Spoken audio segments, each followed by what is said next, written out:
नमस्कार मित्रांनो, स्वागत आहे तुमचं NG मॅथ क्लास या आपल्या यूट्यूब चॅनलमध्ये. मित्रांनो, आपण महा TET परीक्षेसाठी अतिशय संभाव्य अशी प्रश्नपत्रिका पाहत आहोत आणि आजची आपली संभाव्य प्रश्नपत्रिका क्रमांक 8 आहे. ठीक आहे. आता ही आपल्या कोणत्या विषयाची प्रश्नपत्रिका आहे तर मराठी व्याकरण या विषयाची अतिशय संभाव्य अशी आपली प्रश्नपत्रिका आहे. ही प्रश्नपत्रिका आपण कशाच्या धर्तीवर बनवलेली आहे तर आतापर्यंत झालेल्या जे काही TET परीक्षा आहेत म्हणजे 2013 पासून 25 पर्यंत झालेल्या ज्या काही प्रश्नपत्रिका आहेत त्या प्रश्नपत्रिकेच्या विश्लेषणावर आधारित अशी आपण ही प्रश्नपत्रिका बनवलेली आहे. ठीक आहे. म्हणजेच परीक्षेच्या दृष्टीने ही काय असणार आहे, अतिशय महत्त्वाची अतिशय इम्पॉर्टंट अशी ही प्रश्नपत्रिका असणार आहे. ठीक आहे. मग या ठिकाणी बघूया आपण आपला पहिला प्रश्न काय पहा, क्षणोक्षणी या सामासिक शब्दाचा समास ओळखा. आता काय सांगितलं आपल्याला की क्षणोक्षणी हा एक सामासिक शब्द दिला आहे आणि या शब्दाचा आपल्याला समास ओळखायला सांगितला आहे. मग या ठिकाणी बघा हा कोणता समास आहे तर हा अव्ययीभाव समास आहे. पण आता हा अव्ययीभाव समास कसा आहे बाबा, हा ओळखायचा कशाहून तर त्याच्यासाठी तुम्हाला एक सिंपल ट्रिक सांगतो मित्रांनो. याच्यानंतर तुमचा परत अव्ययीभाव समासावरती प्रश्न चुकणार नाही. मग बघा मराठीतले जे काही शब्द आहेत की त्या शब्दांची काय झालेली असते, द्विरुक्ती झालेली असते. द्विरुक्ती म्हणजे काय तर तोच शब्द पुन्हा आलेला असतो. शब्दाची द्विरुक्ती म्हणजे काय तर तोच शब्द दोनदा आलेला असतो, त्याला आपण काय म्हणतो द्विरुक्ती म्हणतो. मग इथं बघा क्षणोक्षणी म्हणजे क्षण हा शब्दच काय झाला आहे दोन वेळेस आलेला आहे, क्षणोक्षणी. ठीक आहे.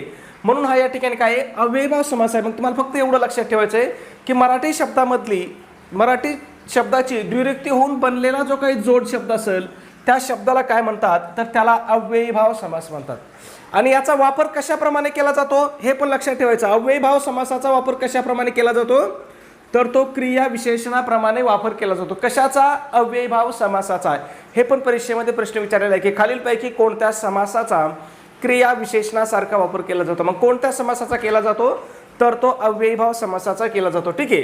त्याच्यानंतर याचे उदाहरणं बघा बाकीचे. मग गावोगाव याच्या बाहेर तुम्हाला प्रश्न येणार नाही. इथं जेवढे उदाहरणं सांगितलं तर मित्रांनो याच्या बाहेर तुम्हाला प्रश्नच विचारणार नाहीत. पण पहा गावोगाव आहे, जागोजाग आहे, गल्लोगल्ली आहे. त्याच्यानंतर पहा पदोपदी आहे, घरोघरी आहे, दारोदार आहे, रस्तोरस्ती आहे, दिवसेंदिवस आहे, पावलो पावली आहे. हे जे काही शब्द आहेत हे शब्द पहा काय झालेले याच्यामध्ये एकाच शब्दाची पुनरावृत्ती झालेली आहे. म्हणजे शब्दाची काय झालेली आहे द्विरुक्ती झालेली आहे. म्हणून या ठिकाणी कोणता समास आहे अव्ययीभाव समास आहे. ठीक आहे. त्याच्यानंतर अव्ययीभाव समासामध्ये कोणतं पद महत्वाचं असतं हे पण लक्षात ठेवायचं. अव्ययीभाव समासामध्ये काय असतंय पहिलं पद महत्वाचं असते म्हणजे पहिला शब्द काय असतो त्या ठिकाणी महत्वाचा असतो. ठीक आहे. त्याच्यानंतर बाकीचे पर्याय बघा इथं काय आहे तत्पुरुष समास आहे. मग तत्पुरुष समासामध्ये कोणतं पद महत्वाचं असतंय तर या समासामध्ये दुसरे पद महत्वाचे असते. कारण याच्यावरती सुद्धा आपल्याला सरळ सरळ प्रश्न विचारला जातो. मग लक्षात ठेवायचं आहे तत्पुरुष समासामध्ये कोणतं पद महत्वाचं असतंय तर दुसरं पद महत्वाचं असतंय.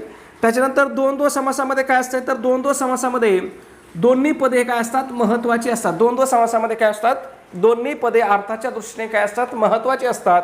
आणि समासाचा चौथा प्रकार आहे बहुव्रीही समास. मग बहुव्रीही समासामध्ये काय होतं दोन्ही पद महत्वाची नसून त्या ठिकाणी काय होत असतोय तिसऱ्याच गोष्टीचा किंवा तिसऱ्याच पदाचा बोध होत असतो. तेव्हा कोणता समास होतो बहुव्रीही समास होतो. मग लक्षात ठेवायचे समासाचे मुख्य प्रकार किती आहेत, 4 प्रकार आहेत.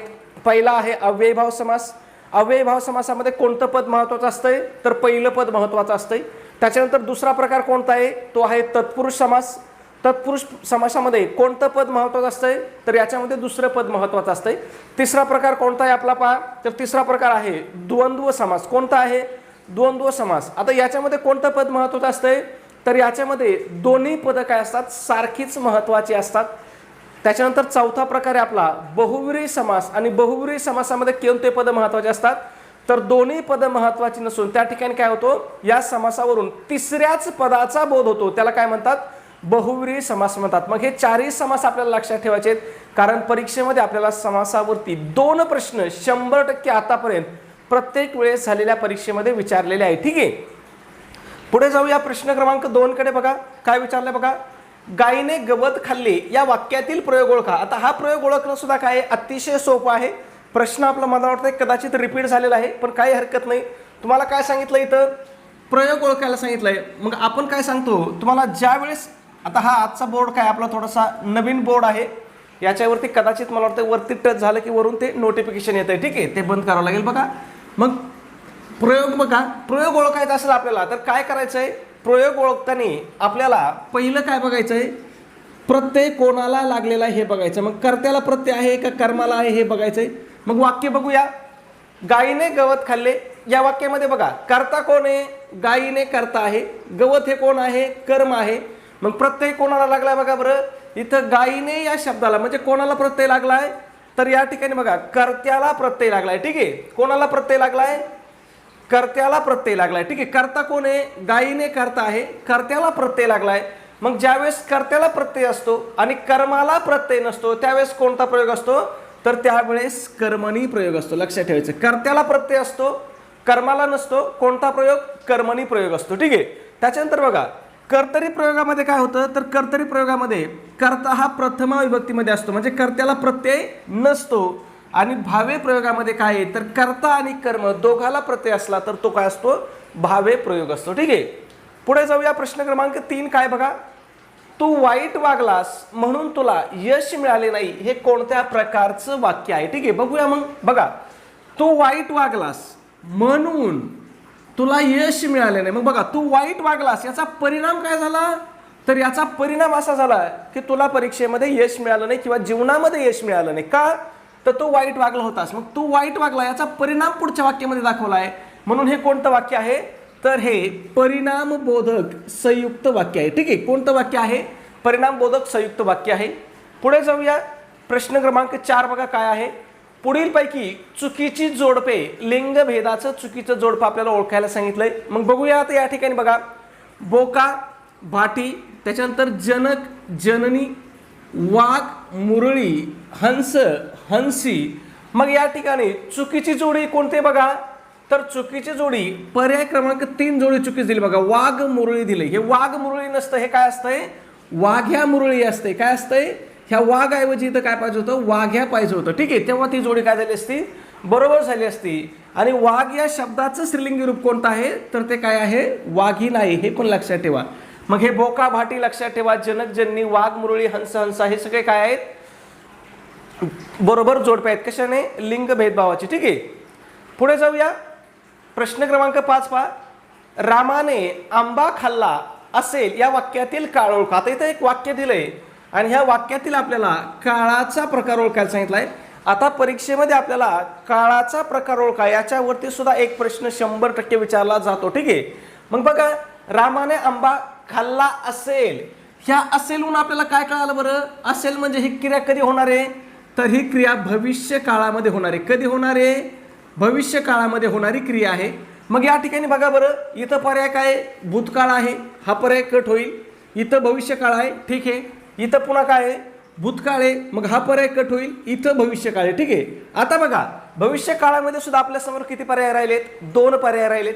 मग इथं काय आहे, इथं आहे अपूर्ण भविष्य काळ आणि इथं काय आहे, पूर्ण भविष्य काळ. मग यापैकी कोणतं योग्य असेल उत्तर पहा बरं, तर खाल्ला. बघा, रामाने आंबा खाल्ला असेल या शब्दावरून आपल्याला काय कळालं की त्याचा आंबा खाऊन झाला असेल, म्हणजे ती क्रिया काय झालेली आहे, पूर्ण झालेली आहे. म्हणून या ठिकाणी काय असेल, पूर्ण भविष्य काळ असेल. जर इथं असं असतं की रामान आंबा खात असेल, जर असं असतं तर इथं अपूर्ण भविष्य काळ झाला असता. पण इथं काय, खाल्ला हा शब्द आहे म्हणून हा काय आहे, पूर्ण भविष्य काळ आहे. ठीक आहे, पुढे जाऊया. प्रश्न क्रमांक 6 कडे काय विचारलंय बघा, तो नेहमीच राजासारखा वागतो या वाक्यातील सारखा हा शब्द कोणत्या प्रकारचा आहे. इथं काय विचारलंय की तो नेहमी राजासारखा वागतो, याच्यामधला सारखा हा शब्द कोणत्या प्रकारचा आहे असं विचारलंय आपल्याला. मग बघा, राजा सारखा हा शब्द काय झालाय पहा, नामाला जोडून आलाय. हा शब्द काय झालाय, नामाला जोडून आलाय. मग जो शब्द नामाला जोडून येतो त्याला आपण काय म्हणतो, शब्दयोगी अव्यय म्हणतो. शब्दयोगी अव्यय ओळखायचं खूप सोपं आहे. हा जर नामाला जोडून आलेला शब्द असेल तर त्याला आपण काय म्हणतो, शब्दयोगी अव्यय म्हणतो. हा जर इथं मध्ये स्पेस असला तर शब्दयोगी अव्यय होणार नाही. पण इथे लक्षात ठेवायचं, इथं स्पेस नसला तर डोळे झाकून काय लिहायचं, शब्दयोगी अव्यय उत्तर लिहून टाकायचं. ठीक आहे, पुढे जाऊया प्रश्न क्रमांक 7 कडे. त्याच्या अगोदर मित्रांनो एक छोटीशी पण अतिशय महत्त्वाची अशी सूचना. मित्रांनो, आपण महा TET परीक्षेसाठी अतिशय इम्पॉर्टंट, अतिशय महत्त्वपूर्ण अशी टेस्ट सिरीज या ठिकाणी सुरू केलेली आहे. आपल्या टेस्ट सिरीजचं वैशिष्ट्य की ही तुमच्या महा TETच्या संपूर्ण अभ्यासक्रमावर आधारित अशी आपली टेस्ट सिरीज असणार आहे. म्हणजे या ठिकाणी तुमचा महा TETचा संपूर्ण अभ्यासक्रम काय केलेला असणार आहे, कव्हर केलेला असणार आहे. पूर्ण अभ्यासक्रमावरती आधारित अशी आपली टेस्ट सिरीज असणार आहे. मग यामध्ये तुम्हाला काय भेटेल मित्रांनो, तर या ठिकाणी तुम्हाला 10 टेस्ट पेपर भेटतील. त्याचबरोबर तुम्हाला आतापर्यंत झालेल्या महा TETच्या सर्व प्रश्नपत्रिका भेटतील. आणि या सर्व प्रश्नपत्रिका तुम्हाला कशा भेटतील, तर त्या उत्तरासहित भेटतील. म्हणजेच उत्तर सूची सहित तुम्हाला या ठिकाणी संपूर्ण प्रश्नपत्रिका काय केल्या जातील, पाठवल्या जातील. ठीक आहे, म्हणजे यांची उत्तर सूची सुद्धा तुम्हाला दिली जाईल. त्याला तुम्हाला उत्तर विचारित बसण्याची गरज त्या ठिकाणी लागणार नाही. ठीक आहे, त्याचबरोबर यासोबत आपण काय करतोय, तुम्हाला फ्रीमध्येच अतिशय IMP अशा नोट्स सुद्धा देतोय. मग यामध्ये कोणत्या विषयाच्या नोट्स असतील पहा, तर मराठी असेल, हिंदी असेल, इंग्रजी असेल, मानसशास्त्राच्या सुद्धा अतिशय इम्पॉर्टंट नोट्स आहेत. त्यानंतर इतिहास असेल, भूगोल असेल, गणित बुद्धिमत्ता असेल, या सगळ्या विषयाच्या अतिशय IMP अशा नोट्स तुम्हाला या ठिकाणी दिल्या जातील. ठीक आहे, त्याचबरोबर तुम्हाला माहिती आहे की शालेय परीक्षेमध्ये मग इयत्ता 4थी पासून इयत्ता 8वी पर्यंतचे जे काही पुस्तकं आहेत, त्या पुस्तकामधले सुद्धा आपल्या TET परीक्षेमध्ये भरपूर सारे प्रश्न विचारले जातात. मग त्याच्या सुद्धा तुम्हाला अतिशय इम्पॉर्टंट, अतिशय महत्त्वपूर्ण अशा नोट्स या ठिकाणी दिल्या जातील. मग त्यामध्ये इयत्ता 4थी ते 8वीचा इतिहास असेल, 4थी ते 8वीचा भूगोल असेल, 4थी ते 8वीचं राज्यशास्त्र असेल आणि 4थी ते 8वीचं विज्ञान सुद्धा त्या ठिकाणी काय असेल, समाविष्ट केलेलं असेल. ठीक आहे, मग तुम्ही फक्त परीक्षेला जाता जाता मित्रांनो, आता दिवस थोडे आहेत, मग एवढ्याचाच जर अभ्यास केला तरी तुम्ही परीक्षेमध्ये किती मार्क घेऊ शकता, तर या ठिकाणी तुम्ही परीक्षेमध्ये 100पेक्षा जास्त मार्क काय अगदी सहज घेऊ शकता. ठीक आहे, मग याची किंमत किती मित्रांनो, तर याची किंमत फक्त 200 रुपये किंमत आहे. पण त्याच्यामध्ये सुद्धा विद्यार्थ्याच्या आणि शिक्षक बांधवांच्या मागणीस्तव आपली ऑफर चालू आहे. ऑफरनुसार जर तुम्ही आज आपली टेस्ट सिरीज घेतली तर ती तुम्हाला फक्त आणि फक्त किती रुपयाला भेटणार आहे, 139 रुपयाला तुम्हाला ही टेस्ट सिरीज भेटणार आहे. मग हे 139 रुपये पाठवण्यासाठी तुम्हाला काय करायचं आहे, तर तुम्हाला व्हॉट्सॲपला आपल्याला मेसेज करायचा आहे. व्हॉट्सॲप नंबर पहा आपला 77 75 88 12 88, हा आपला व्हॉट्सॲप नंबर आहे. या नंबरवरती तुम्हाला मेसेज करायचा आहे की सर आम्हाला स्कॅनर पाठवा किंवा QR कोड पाठवा. मग त्या ठिकाणी तुम्हाला काय केलं जाईल, स्कॅनर पाठवला जाईल. त्या स्कॅनरवरती तुम्हाला किती रुपये पे करायचे आहेत, फक्त आणि फक्त 139 रुपये तुम्हाला काय करायचे, त्या स्कॅनरवरती पे करायचे आहेत. ठीक आहे, आता पैसे स्कॅनरवरती का पाठवायचे, तर स्कॅनरवरती पैसे पाठवणं सोपं असतं, सुरक्षित असतं आणि आपले पैसे चुकून दुसऱ्या व्यक्तीला जाण्याचा धोकाही त्या ठिकाणी राहत नाही. ठीक आहे, त्याचबरोबर मित्रांनो, जर तुम्हाला स्कॅनरवरती पैसे पे करता येत नसतील तर तुम्ही डायरेक्ट गुगल पे किंवा फोनपेने पैसे पे करू शकता. फक्त लक्षात ठेवा, गुगल पे फोनपे नंबर कोणता आहे आपला, तर 96 89 14 16 30 हा आपला गुगल पे फोनपे नंबर आहे. मग या नंबरवरती 139 रुपये पे करा किंवा स्कॅनरवरती 139 रुपये पे करा. फक्त काय करायचं तुम्हाला, पेमेंट केल्यावरती काय करायचा, एक त्याचा स्क्रीनशॉट काढायचा आहे आणि तो स्क्रीनशॉट मला काय करायचा मित्रांनो, व्हॉट्सॲपवरती पाठवायचा आहे. व्हॉट्सॲप नंबर कोणता आहे आपला, तर 77 75 88 12 88 हा आपला व्हॉट्सॲप नंबर आहे. व्हॉट्सॲपवर तुम्हाला स्क्रीनशॉट पाठवायचा आहे. व्हॉट्सॲपवरती तुमचा स्क्रीनशॉट मिळाल्याबरोबर 5 मिनिटाच्या आतमध्ये तुम्हाला काय केलं जाईल, व्हॉट्सॲपवरती संपूर्ण PDF फाईल त्या ठिकाणी काय केल्या जातील, शेअर केल्या जातील किंवा पाठवून दिल्या जातील. ठीक आहे, पुढे जाऊया. प्रश्न क्रमांक आपला 7 आहे. काय विचारलं बघा, पुढीलपैकी कंठ्य ध्वनी कोणता ते ओळखा. बघा इथं वर्णाच्या उच्चारस्थानावरती सुद्धा आपल्याला परीक्षेमध्ये 100% एक प्रश्न हमखास विचारला जातो. ठीक आहे, मग तुम्हाला मी सिंपल सांगितलं होतं बघा, आता वारंवार सांगतोय. आता बऱ्याचशा लोकांचं म्हणजे जे आपले व्हिडिओ पाहतायत ना रेग्युलर, त्यांचं पाठ सुद्धा झालं असेल. काय, KTM-DO. ठीक आहे, काय होतं KTM-DO हे आपलं काय होतं, एक छोटंसं सूत्र होतं आणि याच्या पुढे आपण काय लिहितो, क चा वर्ग, च चा वर्ग, ट चा वर्ग आणि त चा वर्ग आणि प चा वर्ग. ठीक आहे, मग के म्हणजे काय, कंठे, टी म्हणजे काय, तालव्य, यम म्हणजे काय, मूर्धन्य, डी म्हणजे काय, दंते आणि ओ म्हणजे काय, ओष्टे. मग या ठिकाणी कोणता विचारला आपल्याला, कंठे ध्वनी विचारलाय. मग कंठे म्हणजे कोणता, तर कंठे म्हणजे के. मग केच्या वर्गातला म्हणजे क च्या वर्गातला कोणता आहे बघा इथं शब्द, तर बघा क ख, ख या ठिकाणी आहे. म्हटलं ख काय आहे, या ठिकाणी कंठ्य ध्वनी आहे. आता बाकीचे पर्याय सुद्धा तुम्ही कसे ओळखू शकता, बघा च इथं आहे, बघा च च्या अलीकडे काय आहे, टी आहे. म्हटलं च काय झाला, तालव्य झाला. त्याच्यानंतर इथं त आहे बघा, त च्या अलीकडे काय आहे, डी आहे, म्हणजे हा कोणता झाला, दंत्य झाला. आणि प कोणता आहे, इथं बघा ओ आहे, म्हटलं हा कोणता आहे, प ओष्ठेवर्ण झाला. म्हणजे तुम्ही फक्त जर एवढं KTM-DO जर लक्षात ठेवलं तर तुम्ही परीक्षेमध्ये 1 मार्क 100% मिळवू शकताय. पुन्हा एकदा सांगतो, के म्हणजे काय, कंठे. मग क च्या वर्गामध्ये जेवढे आहेत क ख ग घ आणि शेवटचं ते अनुनासिक. ठीक आहे, त्याचा मला उच्चार जमत नाही, ते अनुनासिक. ठीक आहे, हे 5 शब्द कोणते आहेत, तर हे कंठे आहेत. त्याच्यानंतर च चा वर्ग सगळा ठेव शेवटच्या अनुनासिकापर्यंत कोणता आहे, तालव्य आहे. टचा सगळा काय आहे, मूर्धन्य आहे. तचा गट कोणता आहे, तर हा दंत्य आहे. आणि प गटातले वर्ण काय आहेत, ओष्ठ्य आहेत. तुम्ही एवढं जर लक्षात ठेवलं तर तुमचा 1 मार्क काय होणार परीक्षेमध्ये 100% त्या ठिकाणी फिक्स होणार मित्रांनो. ठीक आहे, पुढे जाऊया पुढच्या प्रश्नाकडे. प्रश्न क्रमांक 8 आहे. काय विचारलं बघा, श्रोता या शब्दाचा योग्य विरुद्धार्थी शब्द निवडा. कोणत्या शब्दाचा, तर श्रोता हा शब्द दिलाय आणि या शब्दाचा योग्य आपल्याला विरुद्धार्थी शब्द त्या ठिकाणी काय सांगितलाय, निवडायला सांगितलाय. ठीक आहे, मग बघा श्रोता या शब्दाचा विरुद्धार्थी शब्द कोणता होईल, तर वक्ता होईल. का बरं, तर श्रोता म्हणजे कोण, तर श्रोता म्हणजे ऐकणारा आणि वक्ता म्हणजे कोण, तर वक्ता म्हणजे बोलणारा. ठीक आहे, एवढं लक्षात ठेवा. पुढे जाऊया. प्रश्न क्रमांक 9 सोपा प्रश्न होता, काय अवघड नव्हता, तुम्हाला सगळ्यांना माहिती होता तो प्रश्न. सूर्यास्त या शब्दाची योग्य संधी फोड करा. बघा आतापर्यंत परीक्षेमध्ये कमीत कमी 4 ते 5 वेळेस हा प्रश्न काय केला, विचारलेला आहे की सूर्यास्त या शब्दाची योग्य संधी विग्रह कोणता आहे. मग काय आहे याचा योग्य संधी विग्रह, तर तो काय आहे, सूर्य अधिक अस्त हा काय आहे या शब्दाचा योग्य संधी विग्रह आहे.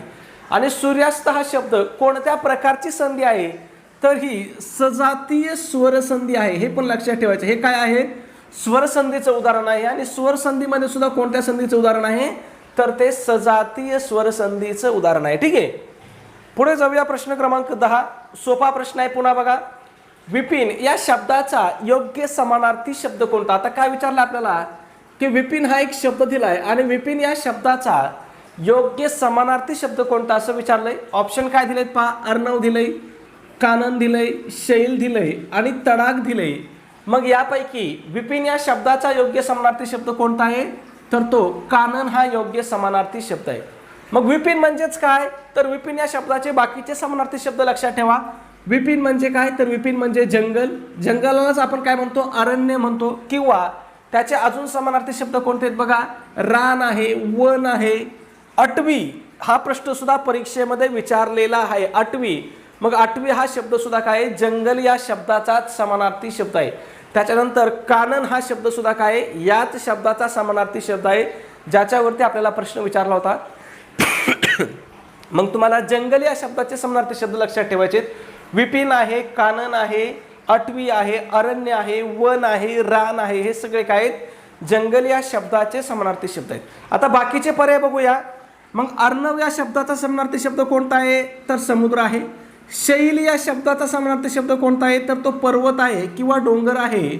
आणि तडाख याच्यावरती सुद्धा आपल्याला प्रश्न विचारला होता, तडाख सुद्धा इम्पॉर्टंट आहे.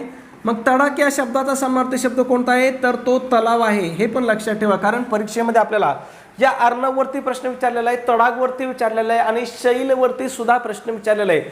म्हणजे चारही पर्यायावरती आपल्याला प्रश्न अगोदर विचारलेला आहे. त्याच्यामुळे भविष्यात तुम्हाला चारीपैकी एकावरती प्रश्न त्या ठिकाणी पुन्हा विचारला जाऊ शकतो. ठीक आहे, पुढे जाऊया. 11 नंबर काय विचारले बघा, तो नेहमीच उशिरा येतो या वाक्यातील नेहमीच हे कोणत्या प्रकारचं क्रियाविशेषण आहे. काय विचारलंय की नेहमीच हे कोणत्या प्रकारचं क्रियाविशेषण आहे असं विचारलंय. मग बघा, कालवाचक, स्थलवाचक, रीतिवाचक किंवा परिणामवाचक. बघा नेहमीच वरून आपल्याला काय कळतंय, तर काळ कळतोय किंवा वेळ कळतोय. नेहमीच वरून आपल्याला काय कळतंय, वेळ कळाला किंवा काय कळाला, काळ कळाला की तो काय होतं बाबा, नेहमीच उशिरा येतोय म्हणजे रोज रोज उशिरा येतोय. म्हणून हे कोणतं आहे, तर हे कालवाचक क्रियाविशेषण आहे. ठीक आहे, कालवाचक क्रियाविशेषणावरून काय दाखवलं जातं बघा, तर कालवाचक क्रियाविशेषणावरून काय, क्रिया घडण्याची वेळ किंवा सातत्य म्हणजेच काय केला जातो, त्याचा काळ दाखवला जातो. ठीक आहे, त्याच्यानंतर बघा स्थलवाचक ऑप्शन आहे. मग स्थलवाचक क्रियाविशेषणावरून काय दाखवलं जातं, तर ठिकाण दाखवलं जातं, ती क्रिया नेमकं कुठं घडली ते. आणि रीतिवाचक वरून काय दाखवलं जातं, तर ती क्रिया कशी घडते ते दाखवलं जातं. ठीक आहे, पुढे जाऊया. प्रश्न क्रमांक 12 आहे, केवढी उंच इमारत ही या वाक्याचे विधानार्थी वाक्य कसं होईल. आता इथे एक वाक्य दिलंय आणि त्या वाक्याचं आपल्याला काय सांगितलंय, विधानार्थी वाक्यामध्ये रूपांतर करायला लावलंय. मग पहा, केवढी उंच इमारत ही, हे काय आहे, उद्गारार्थी वाक्य आहे. मग याचा आपल्याला जर विधानार्थी वाक्यामध्ये रूपांतर करायचं असेल तर काय होईल, ही इमारत खूप उंच आहे, हेच वाक्य काय होईल, विधानार्थी वाक्य होईल. त्याच्यानंतर बघा, ही इमारत उंच नाही का. बघा इथं काय आहे, प्रश्नचिन्ह आहे, म्हटलं हे कोणतं वाक्य आहे, तर हे प्रश्नार्थक वाक्य आहे. आणि ही इमारत उंच असावी, बघा क्रियापदाला वा, वी, वे जर लागलेलं असेल तर ते कोणतं वाक्य असतं, तर ते विद्यार्थी वाक्य असतं. हे पण लक्षात ठेवायचं आहे, कारण यांच्यावरती सुद्धा आपल्याला परीक्षेमध्ये प्रश्न विचारले जातात. ठीक आहे, पुढे जाऊया. प्रश्न क्रमांक 13. पाणी पडणे या वाक्प्रचाराचा अचूक अर्थ काय? मग पाणी पडणे म्हणजेच काय होणे? तर पाणी पडणे म्हणजेच प्रयत्न वाया जाणे. सोपं आहे, परीक्षेमध्ये विचारलेला आहे. ठीक आहे. समास हा शब्द कोणत्या संस्कृत धातूपासून तयार झाला असून त्याचा अर्थ काय? आता काय विचारलंय की समास हा शब्द कोणत्या संस्कृत धातूपासून तयार झाला आहे ते आपल्याला या ठिकाणी विचारलेलं आहे. मग तो कोणत्या संस्कृत धातूपासून तयार झाला आहे? तर तो सम अधिक आस या संस्कृत धातूपासून काय झाला आहे? समास हा शब्द तयार झाला आहे. आणि समास या शब्दाचा अर्थ काय होतो? तर त्याचा अर्थ होतो एकत्र करणे. दोन्ही लक्षात ठेवायचं, दोन्हीपैकी एकावरती आपल्याला 100% प्रश्न विचारला जाऊ शकतो. ठीक आहे, पुढे जाऊया. 15 नंबर. झाडावर या शब्दातील वर हे काय आहे? बघा, झाडावर, वर हे काय झाले बघा, शब्दाला जोडून आले. म्हणजेच कोणाला जोडून आले? नामाला जोडून आले. मग जो शब्द नामाला जोडून येतो त्याला आपण काय म्हणतो? तर त्याला आपण शब्दयोगी अव्यय म्हणतो. काय म्हणतो? त्याला आपण शब्दयोगी अव्यय म्हणतो. ठीक आहे, पुढे जाऊया. 16 नंबर पहा, काय विचारलंय? आवाहन या शब्दाचा योग्य विरुद्धार्थी शब्द कोणता? बघा, आता खूप महत्वाचा प्रश्न आहे. या आवाहनचे काय होतात? आवाहनचे 2 अर्थ होतात. ठीक आहे, आता जसं की मोदीने आपल्याला काय केलंय? आवाहन केलंय की बाबा सोनं खरेदी करू नका, पेट्रोल कमी वापरा, बाहेर परदेशामध्ये फिरायला जाऊ नका. ह्या अर्थाने सुद्धा काय एक आवाहन आहे. आणि दुसरं आवाहन म्हणजे काय? तर दुसरं आवाहन म्हणजे देवाची स्थापना करणे. मूर्तीची जी स्थापना करतो ना आपण, प्राणप्रतिष्ठा म्हणतो बघा, त्याला काय म्हणतात? आवाहन करणे म्हणतात. मग ह्या अर्थाने जर याचा विरुद्धार्थी शब्द कोणता होईल? तर तो त्या ठिकाणी विसर्जन होईल. आणि हा TET परीक्षेमध्ये विचारलेला प्रश्न आहे मित्रांनो. ठीक आहे, लक्षात ठेवा, TET परीक्षेमध्ये विचारलेला प्रश्न आहे. त्यांनी दिलेलं उत्तर सुद्धा काय आहे? याचं विसर्जन हे उत्तर आहे. ठीक आहे, पुढे जाऊया. प्रश्न क्रमांक 17. जळू या शब्दाचे अनेक वचन काय होईल? मग जळू या शब्दाचं अनेक वचन काय होईल? तर जळवा हे अनेक वचन होईल. आणि हे सगळे प्रश्न मित्रांनो तुम्हाला परीक्षेमध्ये विचारलेले आहेत. मग हे प्रश्न तुम्हाला सोपे वाटोत किंवा अवघड वाटोत, पण हेच प्रश्न काय होणार? तुम्हाला परीक्षेमध्ये विचारले जाणार आहेत. कारण हे प्रश्न ऑलरेडी काय आहेत? परीक्षेमध्ये विचारलेलेच प्रश्न आपण या ठिकाणी काय आहेत? घेतलेले आहेत. म्हणून मी तुम्हाला सांगतो, मराठी हा असा सोपा विषय आहे की ज्या ठिकाणी तुम्ही परीक्षेमध्ये 30 पैकी किती 28 ते 29 मार्क 100% घेऊ शकता. आणि जर तुम्हाला असं वाटतं मित्रांनो तर आपल्याला मराठीत एवढे मार्क पडणार नाही, जर तुम्हाला वाटत असेल की एवढे मार्क पडतील तर तुम्हाला अभ्यास करायची गरज नाही. जर तुम्हाला वाटत असेल तर एवढे मार्क पडणार नाहीत, तर आपली मराठी व्याकरणाची बॅच आहे मित्रांनो, तेवढी बॅच जॉईन करा. राहिलेल्या वेळेमध्ये म्हणजे अगदी शेवटच्या 8 दिवसामध्ये, शेवटच्या 8 दिवसामध्ये सुद्धा तुम्ही काय करू शकता? आपली मराठी व्याकरणाची बॅच कव्हर करू शकता. आणि जर तुम्ही बॅच कव्हर केली तर तुम्हाला त्या ठिकाणी काय होणार? 28 किंवा 29 मार्क मराठी व्याकरणामध्ये 100% पडणार, याची खात्री मी स्वतः देत आहे. ठीक आहे, मग जळू या शब्दाचं अनेक वचन काय होतं? तर ते जळवा होतं. काय होतं? जळवा होतं. ठीक आहे, पुढे जाऊया. प्रश्न क्रमांक 18 आहे. पाय खणणे या वाक्यप्रचाराचा अर्थ काय? पाय खणणे या वाक्प्रचाराचा, कशाचा? वाक्प्रचाराचा. माझ्याकडून या वाक्चं कधी कधी काय होतं? वाक्प्रचाराचं कधी कधी वाक्य याचा उच्चार होतो यामध्ये. ठीक आहे, पण ते चुकून होत आहे, समजून घ्या. मग पाय खणणे या वाक्प्रचाराचा योग्य अर्थ काय होतो? तर एखाद्या गोष्टीला विरोध करणे किंवा एखाद्या गोष्टीला ठामपणे नकार देणे, त्यालाच काय म्हणतो आपण? पाय खणणे म्हणतो. ठीक आहे, पुढे जाऊया. 19 नंबर. पुढील पैकी शुद्ध शब्द कोणता? या ठिकाणी बघा, तुम्हाला शुद्ध शब्द ओळखायला सुद्धा काय एक प्रश्न 100% विचारला जातो. आणि हे सगळे प्रश्न काय होत आहेत? रिपीट होणारे प्रश्न आहेत. म्हणजे आतापर्यंत जे प्रश्न विचारलेत तशाच प्रकारचे प्रश्न किंवा तेच प्रश्न काय होत आहेत? तेच शब्द परीक्षेमध्ये पुन्हा पुन्हा विचारले जातात. मग या ठिकाणी शुद्ध शब्द कोणता आहे? तर अनुषंग हा शब्द या ठिकाणी काय आहे? शुद्ध शब्द आहे. ठीक आहे, पुढच्या प्रश्नाकडे जाऊया. 20 नंबर. त्याच्या अगोदर एक छोटीशी पण अतिशय महत्त्वाची अशी सूचना मित्रांनो, आपण TET परीक्षा 2026 साठी अतिशय इम्पॉर्टंट, अतिशय महत्त्वपूर्ण असा रेकॉर्डेड स्वरूपाचा कोर्स या ठिकाणी आपण सुरू केलेला आहे. मग आपल्या कोर्समध्ये तुमचे कोणते 2 विषय कव्हर केले जातील मित्रांनो? तर या ठिकाणी पहा, बालमानसशास्त्र व अध्यापनशास्त्र आणि मराठी व्याकरण, म्हणजे TET परीक्षेसाठीचे सगळ्यात महत्त्वाचे आणि पास करून देण्याची 100% गॅरंटी देणारे जे 2 विषय आहेत, ते 2 विषय आपल्या बॅचमध्ये काय केले जातील? तुमचे पूर्णपणे कव्हर केले जातील. मग यामध्ये काय केलं जाईल? तुम्हाला प्रत्येक प्रकरणानुसार काय असेल? तर लेक्चर असेल, त्याच्यानंतर प्रत्येक प्रकरणानुसार काय असतील? स्पेशल नोट्स असतील आणि प्रत्येक प्रकरणानुसार त्या ठिकाणी काय असेल, तुम्हाला ऑनलाईन टेस्ट सुद्धा तुम्हाला त्या ठिकाणी दिली जाईल. ठीक आहे. मग ह्या सगळ्या गोष्टीची जर तुम्ही तयारी केली मित्रांनो, तर ह्या दोन्ही विषयामध्ये आता बघा, बालमानसशास्त्रामध्ये तुम्ही काय होणार, तर 30 पैकी 25 मार्क 100% घेणार, आणि मराठी व्याकरणामध्ये तर आपण किती मार्काची गॅरंटी देतोय, तर 28 किंवा 29 मार्काची गॅरंटी किंवा हमी आपण या ठिकाणी काय करतोय, 100% देत आहोत. ठीक आहे. म्हणजे जर तुम्ही आपला कोर्स जॉईन केला तर तुम्ही 60 पैकी किती मार्क घेऊ शकताय, त्या ठिकाणी 50 पेक्षा जास्त मार्क परीक्षेमध्ये 100% घेऊ शकताय. मग कुणी 54 मार्क घेऊ शकते किंवा कुणी 56 मार्क परीक्षेमध्ये काय घेऊ शकते. आणि एवढे मार्क जर या दोन विषयामध्ये आले, आता वेळ कमी आहे, इथून पुढे सगळ्या विषयाचा अभ्यास करणं शक्य होणार नाही. मग सगळ्याच्या मागे धावण्यापेक्षा छोट्या गोष्टीकडे, छोट्या छोट्या घटकाकडे लक्ष जर दिलं, आपण 2 विषय जर परफेक्ट केले ना, तर तुम्ही 100% परीक्षा ह्या 2 विषयाच्या जीवावरतीच काय होऊ शकताय, पास होऊ शकताय. ठीक आहे. मग हा कोर्स आपला कोणासाठी उपयुक्त असणार आहे, तर ज्यांना पेपर 1 द्यायचा आहे त्यांच्यासाठी पण उपयुक्त आहे, आणि ज्यांना पेपर 2 द्यायचा आहे त्यांच्यासाठी सुद्धा काय, हा कोर्स अतिशय उपयुक्त आहे, अतिशय इम्पॉर्टंट आहे. ठीक आहे. मग या कोर्सची किंमत किती मित्रांनो, तर फक्त 1000 रुपये किंमत आहे. पण त्याच्यामध्ये सुद्धा विद्यार्थ्याच्या मागणी सुद्धा आपली स्पेशल ऑफर चालू आहे. मग स्पेशल ऑफरनुसार जर तुम्ही आज आपल्या कोर्सला जर जॉईन झाले, तर हा कोर्स तुम्हाला फक्त आणि फक्त काय होणार आहे, 499 रुपयाला तुम्हाला हा कोर्स भेटणार आहे. ठीक आहे, ऑफर प्राईजनुसार.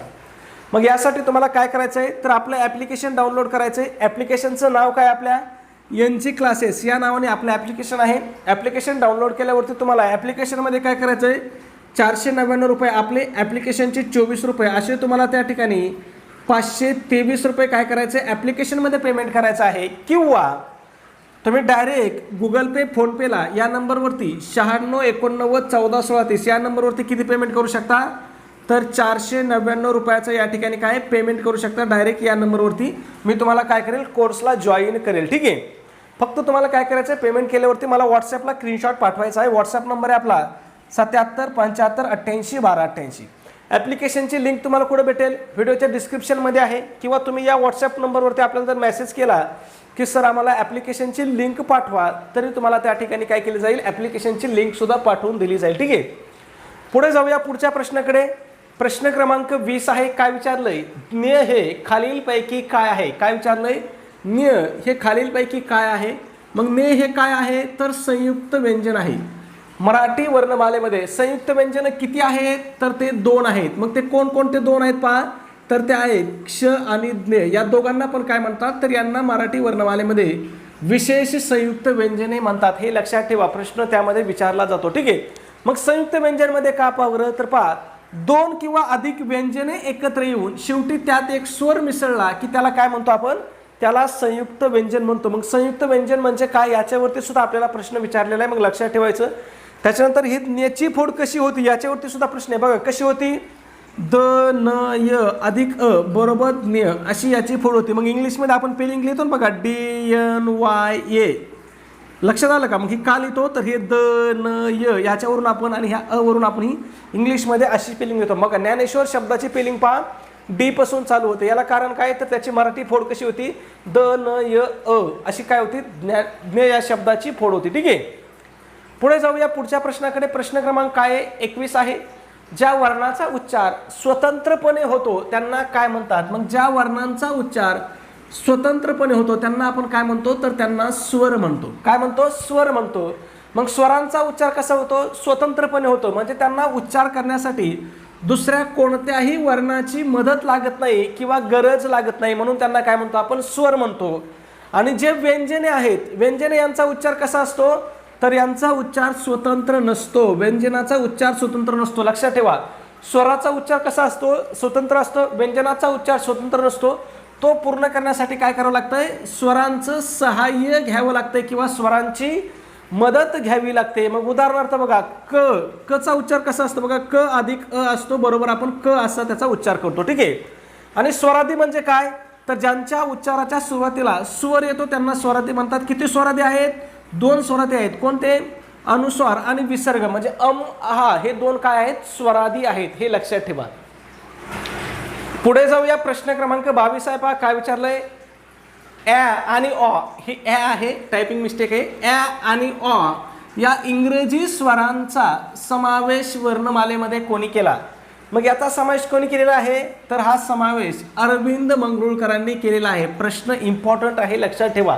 त्याच्यानंतर प्रश्न विचारला जातो की मराठी व्याकरणामध्ये इंग्रजी भाषेतून आलेले स्वर कोणते? तर ते कोणते आहेत? ॲ आणि ऑ हे दोन स्वर काय झालेत? इंग्रजी भाषेतून मराठीमध्ये आलेत. त्यांचा समावेश कोणी केला आहे? अरविंद मंगरुळकरांनी केला आहे. आणि महाराष्ट्र शासनाने कधी स्वीकृती केली पहा? तर महाराष्ट्र शासनाने 6 नोव्हेंबर 2009ला काय केला होता? याचा GR काढून काय केला होता? वर्णमालेमध्ये ॲ आणि ऑचा अधिकृतपणे समावेश केला होता. ज्याच्यामुळे काय झालंय? मराठी वर्णमालेमधली स्वरांची संख्या किती झाली? आता 12 वरून किती झाली? 14 झाली. हे लक्षात ठेवायचंय. मग जर तुम्हाला प्रश्न विचारला की आधुनिक वर्णमालेमध्ये किती स्वर आहेत, तर उत्तर काय लिहिताल तुम्ही त्या ठिकाणी?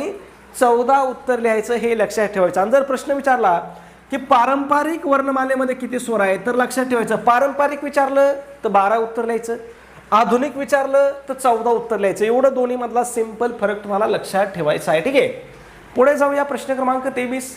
नदीचे पाणी संत वाहते या वाक्यातील संत हे काय आहे? मग नदीचं पाणी संत वाहतं, याच्यातलं संत हे काय आहे? बघा, संत हा शब्द कशाबद्दल माहिती देतोय? तर तो वाहते या क्रियापदाबद्दल माहिती देतोय. मग क्रियापदाबद्दल अधिक माहिती सांगणाऱ्या शब्दाला आपण काय म्हणतो? तर त्याला आपण क्रियाविशेषण म्हणतो. म्हणून या वाक्यामध्ये संत हा शब्द काय आहे? क्रियाविशेषण आहे. आणि जर हा शब्द असा दिला असता की नदीचे संत पाणी आहे किंवा पाणी संत पाणी आहे असा जर दिला असता, हा संत शब्द जर हा पाण्याच्या अगोदर आला असता, तर मग हे काय झालं असतं? तर ते विशेषण झालं असतं. हे पण लक्षात ठेवायचे. ठीक आहे, पुढे जाऊया. प्रश्न क्रमांक 24. मराठी वर्णमालेत ळ हा वर्ण कोणत्या प्रकारचा आहे? कॉमन प्रश्न आहे, सोपा प्रश्न आहे, परंतु परीक्षेमध्ये वारंवार विचारला जाणारा प्रश्न आहे. मग ळ हा वर्ण कोणत्या प्रकारचा आहे? तर हा स्वतंत्र वर्ण आहे. कोणता वर्ण आहे? ळ स्वतंत्र वर्ण आहे. आणि इथं अजून एक प्रश्न विचारला जातो की मराठी व्याकरणामध्ये ळ हा कोणत्या भाषेतून आला आहे? मग हा कोणत्या भाषेतून आलेला आहे? तर हा द्रविड भाषेमधून आलेला शब्द आहे. आणि याला काय म्हटलं जातं? याला स्वतंत्र वर्ण मानलं जातं. हे पण लक्षात ठेवा, परीक्षेत वारंवार प्रश्न विचारलेला आहे. ठीक आहे, पुढचा प्रश्न आपला शेवटचा 25 नंबर प्रश्न. काय विचारले पहा? उंटावरचा शहाणा या अलंकारिक शब्दाचा अर्थ काय? मग उंटावर बसणारा, अत्यंत हुशार माणूस, मूर्खपणाचा सल्ला देणारा आणि उंट पाळणारा, यापैकी तुम्हाला योग्य उत्तर काय करायचं मित्रांनो? कमेंटमध्ये सांगायचं आहे. त्याचबरोबर चॅनलला सबस्क्राईब केलं नसेल तर लगेच सबस्क्राईब करा. व्हिडिओ आवडला असेल तर प्लीज एक लाईक करा. आणि आपला व्हिडिओ तुमच्याकडे असणाऱ्या शैक्षणिक ग्रुपला किंवा तुमच्या मित्रपरिवाराला नक्की शेअर करत चला. धन्यवाद मित्रांनो.